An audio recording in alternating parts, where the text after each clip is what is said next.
Electric वाहनांची मागणी अनेक कारणांमुळे वाढत आहे, ज्यात पर्यावरणाची चिंता, इंधनाच्या वाढत्या किमती, सरकारी प्रोत्साहन, बॅटरी तंत्रज्ञानातील सुधारणा आणि चार्जिंग स्टेशनचा वाढता प्रसार यांचा समावेश आहे. शासनानं धोरणांद्वारे या क्षेत्राला प्रोत्साहन दिलं, ज्यामुळे इलेक्ट्रिक मोबिलिटीकडे कल वाढतोय. विशेषतः दुचाकी आणि व्यावसायिक वाहनांच्या बाबतीत इलेक्ट्रिक वाहनांची मागणी आता प्रचंड वाढतीये. मात्र अत्यंत नामांकित कंपन्यांच्या अशा दुचाक्यांमध्ये बिघाड होण्याच्या घटना सुद्धा वाढल्या आहेत. 4 महिन्यांपूर्वी विक्री झालेल्या एका अत्यंत नामांकित कंपनीच्या अशा अनेक इलेक्ट्रिक स्कूटरमधील बॅटरी अवघ्या 4 महिन्यातच निकामी झाल्यात. अशा अनेक दुचाकी सध्या शोरूमकडे धाव घेतात.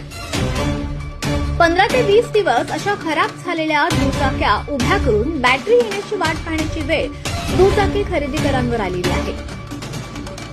3 वर्षांची हमी देण्यात आलेली अशी बॅटरी सदोष असल्याची बाब समोर आली. बॅटरी चार्जिंग केल्यानंतर अवघ्या 5 ते 10 किलोमीटर गेल्यानंतरच 0% ती खाली येत असल्याचं आणि त्यामुळे स्पीड कंट्रोलर मोटार बंद पडण्याच्या तक्रारी नागरिक करतात. 4 महिन्यांपूर्वी विक्री झालेल्या अनेक अशा नामांकित कंपनीच्या दुचाकी मध्येच बंद पडण्याचं चित्र पाहायला मिळत आहे.